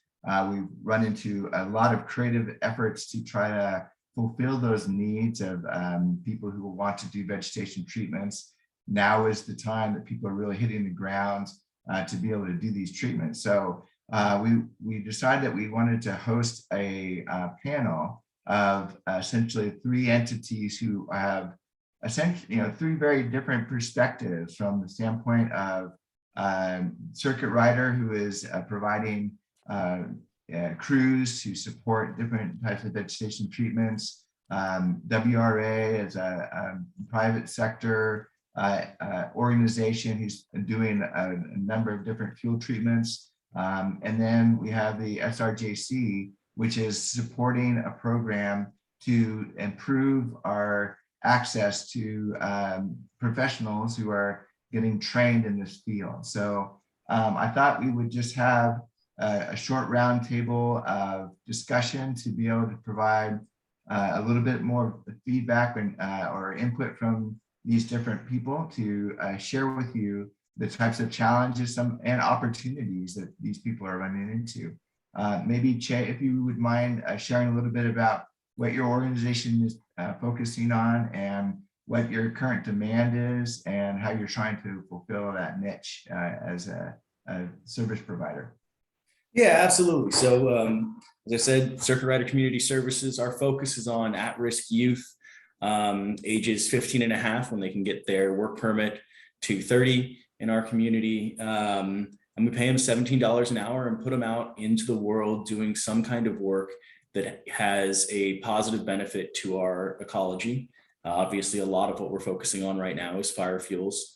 I hold the contractor's license for the organization. So while they're working for us, they're also working towards the years that they need to get their own contractor's license if they want it and slap their name on the side of a truck and get to work. But also, a lot of public entities hire from us, TPW and Parks as an example. It's interesting for us, hiring has not been a huge issue. And that's mostly because what we focus on is individuals that do not have skills yet, that are maybe just entering the workforce. The majority of our folks are people of color. This space is dominated by folks that are white, upper middle class. So they're very interested to experience this and get involved in the wildlands. It is a huge paradigm shift for our young people. To put that in some perspective, when I started, we took 11 of our young people to Dorn Beach from our probation program. Born and raised in Sonoma County, not a one of them had been to the beach. Just imagine that. So these kids are, as I said, they're going to Cas next week and camping out there, or actually they're staying in very nice accommodations. They're not camping. Last week we got to take them out, or last year we got to take them out to Timber Cove, and they stayed there and they're working on this promontory over the ocean while the whales are breaching into the sunset, and they go in and stay at Timber, which I can't afford to stay at, and they got T-bone steaks and mashed potatoes, and so they get this experience that they would never have otherwise, and they're putting money in their pockets of folks that desperately need it while learning skills to launch their careers. I'm a big advocate for the JC program. Benjamin, I introduced to the fact that we had the PG&E funds with Kim. Sorry, Kim. And so, it's a wonderful program. I help them out everywhere I can, but I work with a population that can't afford to take that time away from going to school because they need to be working in order to put food on the table and a roof over their head, or oftentimes for their family as well. So that's kind of my rant on Circuit Rider, but in a broader sense, why I'm excited about the JC and what I'm trying to do with our funding, which is much more limited, is also bring in my other passions of, as I said, I'm a wildland firefighter. I love prescribed fire as a tool. It's something I used to do with my grandfather back in the day, where he would just like light off fire with his pipe and then throw the match down and like have random fires that he'd knock down with a shovel, highly scientific. And of course, grazing as well as a tool. And what I would like to see, my hope through the JC and through what we're doing, is that we can raise the next generation of fire fuel mitigators who can walk onto these landscape level projects, look at the land and say, this is where we're going to burn, this is where we're going to graze, or do both of those in different ways. And this is where we're going to use manual, which is of course the most expensive, in order to make that safer to burn or protect this home or fence. So there's my vision of what we're doing with our young people. Obviously, I feel very strongly about it. I love working with these young folks, and they're not long with us. They're with us about 3 to 6 months, and then they get snapped up, and that's what we're here to do.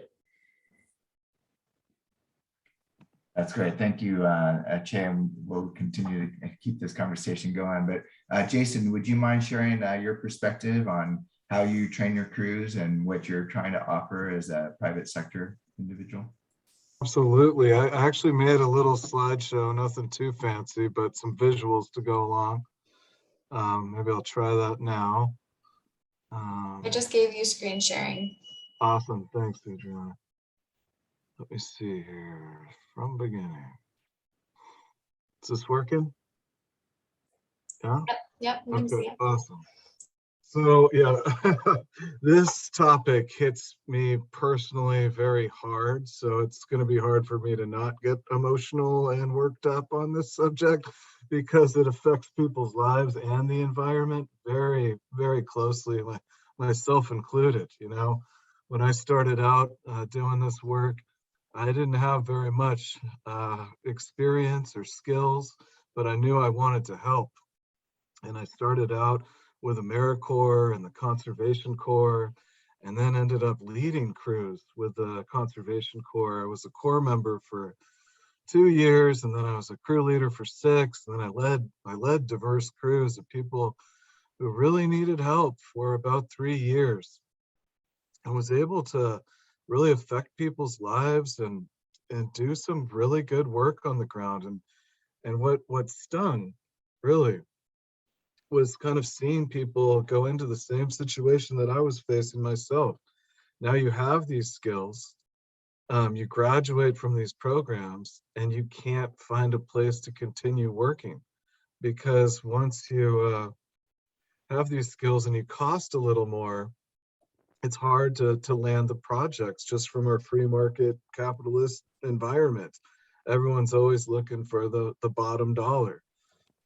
So it has been tough, and I see, you know, the scale of vegetation management required right now is so big, and the amount of funding support going to this is so huge that we can be bolstering our local working class right now and get people with skills on the ground to help these lands. And you know, my team with WRA, it's interesting. You know, it's my first dive into the consulting world, and basically, you know, our mission is to take care of the community and the environment, and they try to pay their employees a livable wage, which is kind of what attracted me to working for them, because I don't have to lose my techs every 3 months right after I finish training them because they can't afford their rent. And they change career paths. I can sustain my people here and keep them happy. I mean, you don't want people to be suffering when they're out doing this meaningful work. And so I thought I'd show some shots of, you know, what it is we do and why I feel like it's important. When you're out there doing this work, you can really sway things. I mean, from basically seeing the work go wrong firsthand and seeing a lot of damage done to our environment from folks who can't ID a native plant from a non-native plant. And, you know, when you're out there running chainsaws and affecting vegetation, you can be doing a net benefit or detriment. So it's really important that, you know, informed people are doing this stuff. And when I'm out doing broom control, it's amazing the sort of impact you can make reducing ladder fuels in hand preserving biodiversity. So if you get people out there with plant ID skills, it goes a long ways. You know, you could do all this with equipment, but you run big equipment through it and you lose your understory, you lose all your native biodiversity. So I feel like there's something for everybody out there, you know, job training programs, at-risk youth. There's plenty of sites that could benefit from the work. Maybe we concentrate, you know, the more advanced skilled people to the more sensitive habitat areas and really work collaboratively to have a big impact and the most effective use of resources we can. And we're working on public lands, private lands, we're all over the place. So here it is, working on a big private parcel. We're helping to kind of piece it all apart and help on the structure, resilience, and the ingress, egress. And, you know, after I do all my plant training, then I move on to the technical stuff and train my crews how to get out there and use saws. And, you know, the equipment, it really takes a toll on the land. When you're out there with hand crews, you can follow this stuff without, you know, really exacerbating erosion. And so I think there is a place for the hand crew, especially on steep slopes. And it's fun, you know, it's meaningful and fun, and the team loves doing it. And, you know, we do it right. We put a lot of care and effort into it. And, you know, I thought this was a cool clip I just got, but you can kind of see what it looks like post fire clearing. So all of those dead little thin firs, we just dropped them, thinned them out, pruned up all the hardwoods, and now there it is, your shaded fuel break. And we didn't have to clear a single living tree. I think we took out one living fir. So here's my team. We're a dedicated bunch. Here's us up on TAM, and we're actually hiring right now. And what I'd love to see is us, you know, be a resource for graduates from programs like Circuit Rider or the Seas or Santa Rosa JC, and allow them to have the opportunity to move up and continue doing this good work once they've accrued those skills. And then, yes, head off for graduate school, head off for where you want to go from there. But I'd like us to be somewhere on this chain of continuing the professional development for our local folks here in the North Bay. Amen, Jason. Amen. That's great. And really the purpose of this discussion really is to see how do we create this kind of channel of resources. So Che and Circuit Rider are really focused on a certain demographic that is absolutely critical to resolving our need for sources of labor. Jason is at another level with the sense of the amount of expertise his crews have, but I think that's a gap that's easily closed if we can get greater collaboration. And obviously there's money involved. So that's one of the things that from the PG&E funding standpoint, we see it as an opportunity to invest in. We do it through grants that we're giving to landowners who are actually doing the treatments on the ground. Then they can look for these resources to be able to get people on the ground. I thought it might be worthwhile to have Brooke comment on what resources you guys have been tapping for the work that's going on in regional parks. Yeah, so at Shiloh, we've been putting shaded fuel breaks along just about the majority of trails out there. And we lined up that work with the California Conservation Corps. So the Seas were out there, the crew from Ukiah. You know, they're doing a really good job. We did provide a fair amount of oversight almost on a daily basis at startup. You know, once they were able to dial in what exactly the prescription was, they did a really good job, and there was a good crew leader out there, Eric Weinmeister, I believe his name is. And Hey, Sashi. So we had the crews do, I think it was about 5 miles of trail there, 50 feet on either side of the trail. A lot of it was, cleanup and clearing from past fires that have moved through there, similar to what Jason was showing you. A lot of, dead Doug firs and hardwoods and whatnot. And the work was towards putting good fire on the ground. So these shaded fuel breaks along the trails. In the future, we want to burn in between those trails, using the trails as a control line. So we've used the Cs. We have used Conservation Corps North Bay somewhat, I guess, for maybe some more straightforward, simpler jobs. I know they've been clearing some of our roads over at Monterey Redwoods. And then we do use professional crews. We've been using Atlas Tree Service up at North Sonoma Mountain. And that was because we really need some specialty skills, chippers, bucket, trucks with buckets where they could get up to some roads around the roads and stuff like that, some sensitive fuels reduction work. And so all of that's, quite expensive to pull in that money through grant proposals, especially as you're getting to prevailing wage. But, if that can go towards training up crews for development of career, that's something that Regional Parks is definitely dedicated to try to provide a living wage to these folks and these crews out there.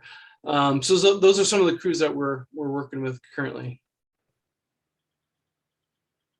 Okay, that's great. And just from the standpoint of ag and open space, we've also relied on quite a variety of different sources of tree services and restoration crews. An example I wanted to share with you all today was a project that we're doing up on Saddle Mountain.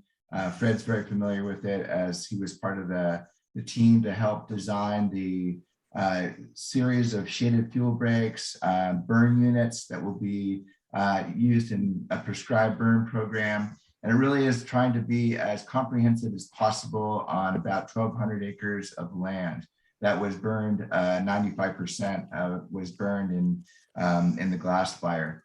So the reason I wanted to share that with you is we had an RFP that went out for services to do the shaded fuel break work and helping us to delineate the burn units.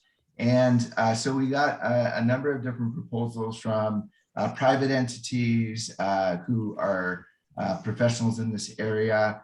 And it really ran the gamut from some people who are really engaging in the restoration part of this type of work to straight out tree services that are for hire, that have all the series of equipment that Brooke had mentioned, from chippers to track equipment to be able to get in and access some of these areas, masticators. Those are tools that can be very helpful, but also having the variety of different hand crews. We ran into this really interesting situation where the two most prominent applicants or proposals really showed a kind of a dichotomy of two different sources. And in this particular case, we went with WRA because they showed the sensitivity of trying to identify and be aware of certain habitat types that would be part of this ticket. This is what Ag and Open Space really is trying to accomplish, is the model type of effort that is as comprehensive as possible. It takes in not only fire mitigation, but also the protection of natural resources and the ecological function of these protected lands that we're responsible for.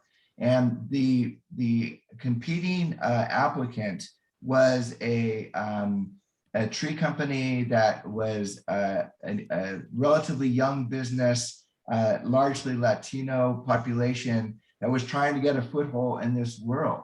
And so we really struggled by the fact that it was a cheaper proposal, but they didn't show the expertise that the WRA team showed as far as the ability to look at these sensitive resources. So it was a challenge for us to think about, all right, well, from an equitable standpoint, we really want to support a young business that's trying to move into this field versus a crew that could obviously was going to require less hand-holding, be able to get on the ground and do the work that we're really envisioning in this type of process. But those are the types of things that we're running into. And I think that's kind of the nature of this discussion. It's just, there's a wide spectrum of work that's out there and a wide spectrum of labor sources. And so what we want to try to do as a county and resource management professionals is to try to raise the bar and let Sonoma County be the leaders in this field of this track that people can get on and really see this as a valuable profession and admirable profession that is respected and well paid and well housed. And so we're definitely not there yet, but I hope that we're moving in that same direction. So with that, I kind of want to open it up for some Q&A and just give some input on, I'm sorry that the JC wasn't able to make it. I don't know, Fred, you've been working with Brianna quite a bit on this effort. Would you mind sharing what your perspective is on the JC's effort?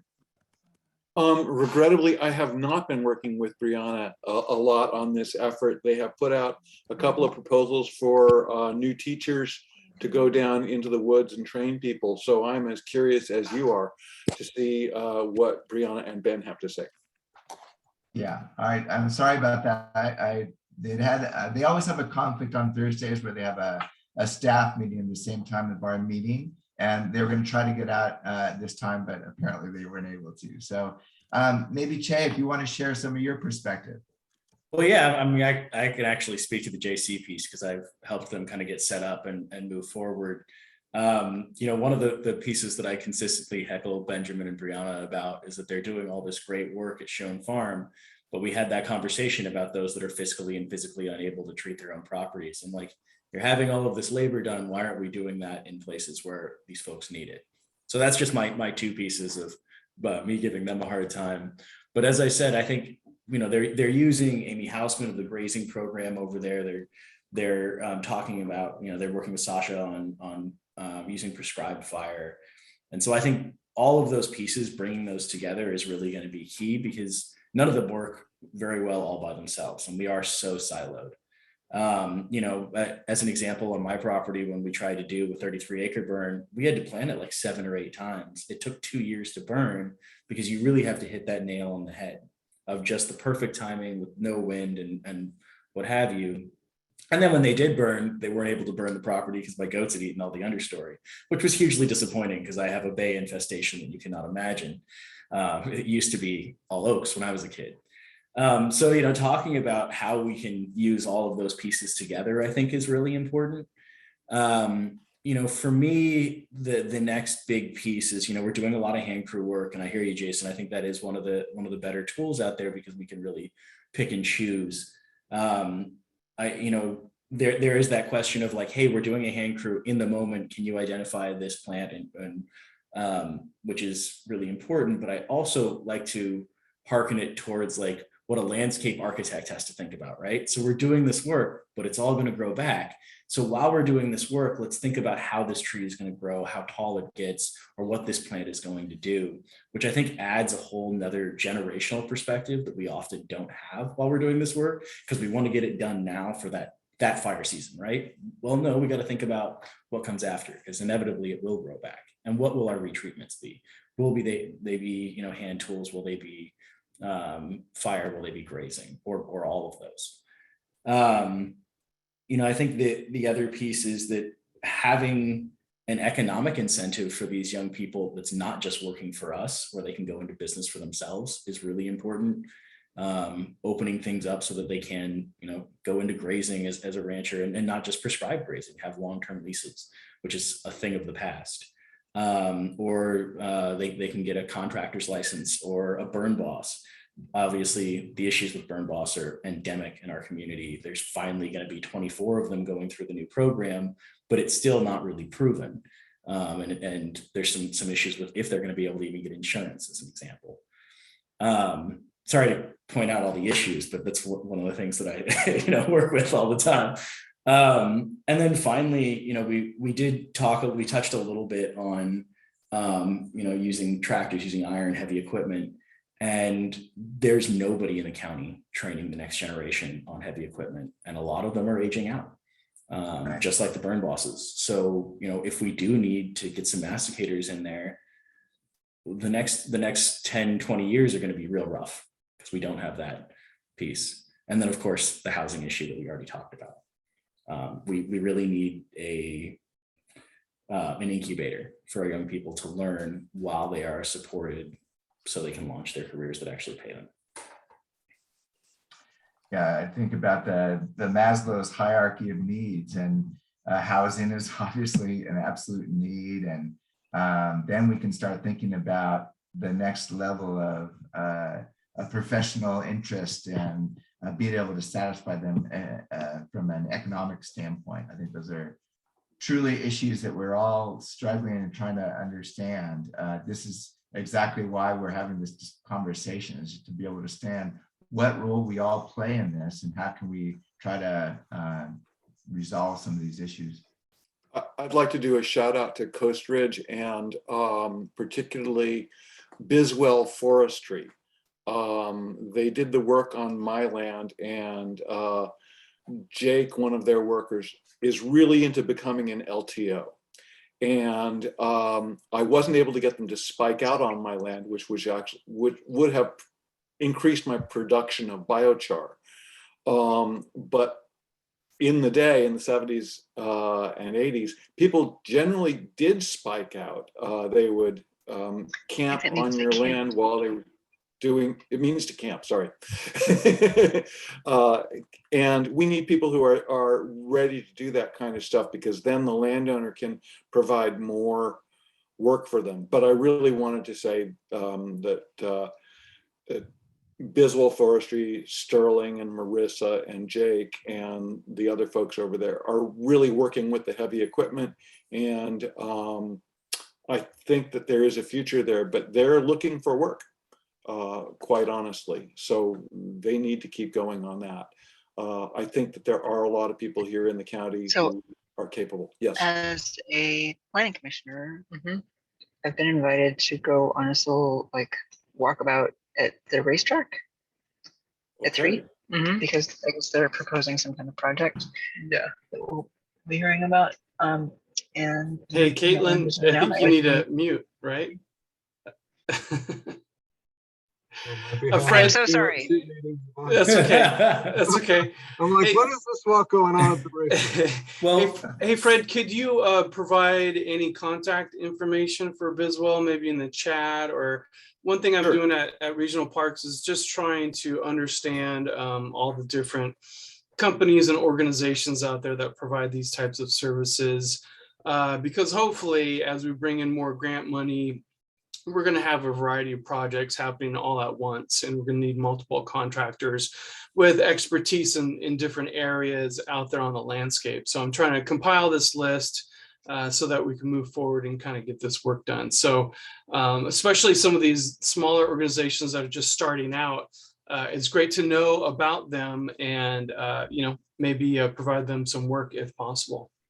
Absolutely. And you guys, this flood of money is once again providing a flood of workers as it works down through the hierarchy. Cool. You know, there's one thing I gotta chime in with, which is not often discussed, which I didn't understand when I was coming up in this industry. Looking at the cost of work while receiving, at that point I was making $7.25 an hour, I think. And getting billed at 50. How is that possible? How is it that I'm seeing $7.25 while I'm being charged at 50? And that just does not seem right. And I fought, it didn't go over so well, but I wanted to make it so we would receive 25% of what we were charging. I thought that would really help our core members. And then, being in this industry and trying to sustain as a contractor, I've come to learn that these markups are very variable. right? And if you look at your typical tree contractor, they're billing their workers out at 50, 60 an hour. I always like to figure out, well, how much of that ratio is actually going to your worker, right? Because there's a lot of people out there skimming off the top, and you look at these $1 million fuel grants going on in Tam and San Mateo, and they're going to tree companies. How much are those workers actually getting? And are those local people, and you know, are they here to stay? And do we want them to be? And all of this. And you know, what I've come to learn is the new model is it's like broken down into thirds. 1/3 goes to your employee. 1/3 goes to their health care and benefits, if they actually get that. And the final third goes back to the organization to sustain that firm and pay their rent and their bills. So really, it's not unjust to have that worker receive 1/3, but they should be getting at least 1/3. And so, you know, I'd like to be just transparent across the board. And when I try to make, you know, our bids competitive, I have to go through my higher ups here at the consulting firm and say, hey guys, every acre we're able to take on is an acre spared of destruction in my books. And if this is going to happen, we need to bring our costs down. And they struggle with it because, of course, they want to be more profitable, but we need to retain our working people. And so it's a constant struggle, and I'm so glad we're having this conversation. Thank you, Jason. Che, what would you like to share? Fred, thank you for bringing up the consumer perspective, because that's also something that makes me a little bit nervous, and Jason touched on it as well, is that there are a lot of new people in this space. And frankly, most of them don't have contractor's licenses, which they legally have to have over 5,000 and over $5,000 per job. And that means that there's a lot of shady characters that are really doing not only destructive work, but also taking advantage of homeowners. You know, I've talked to several older folks in the river that, you know, somebody came up and said, hey, you have to give me 50% down, which is illegal. You can do 10% of the job or $1,000, whatever's less. And, you know, they get some cash and then they just disappear. And so this is, because it's such a new space, is so unregulated that we really need to talk to the CSLB, Contractor State License Board, which I've been advocating with, to look at having a distinction just for fire fuel mitigators, so that we can have those protections. I think the perfect example is the contractors that came in after the 2017 fires, you know, and they took advantage of all these folks. Well, at least they had CSLB to turn to protect them. And that's not the case with a lot of these folks that are getting fire fuel mitigators out to their properties. I'd like to throw something onto that too. As a forester, I am very specific with my tree crews. They are not to cut anything bigger than 11 inches. I'm going to hire an LTO for that. I don't care if I have to cover the property twice, but I don't believe these crews are particularly trained or covered for falling big trees.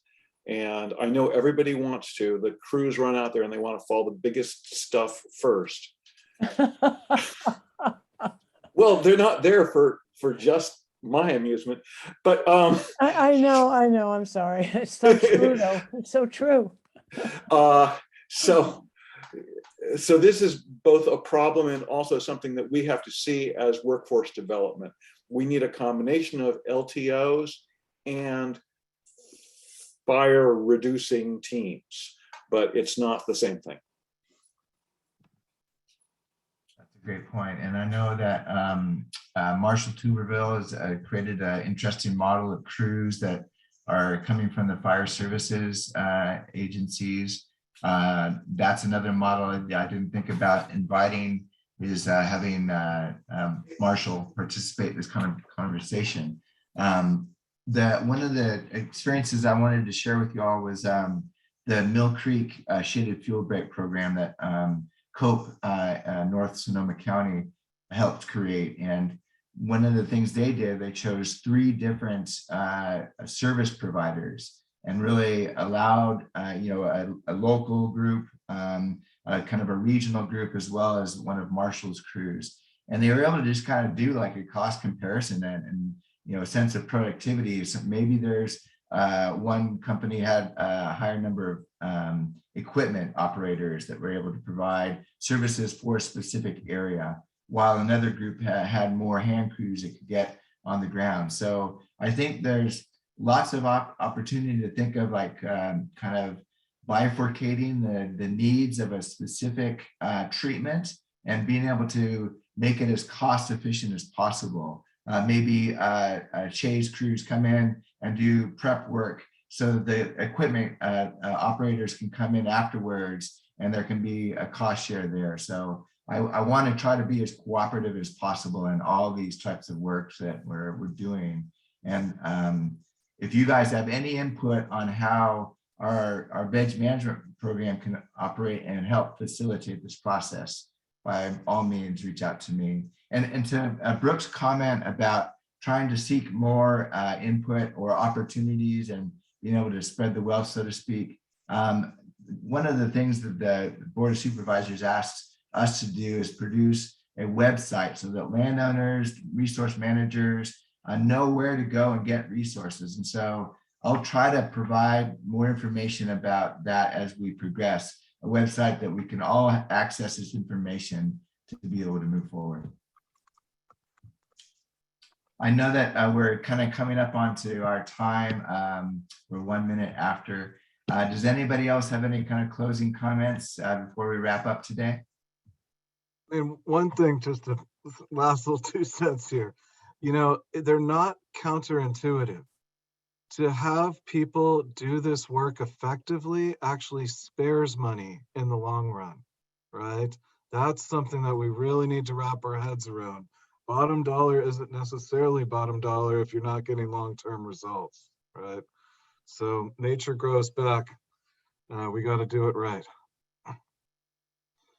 That's great. Che, do you want to send us off on the last comment?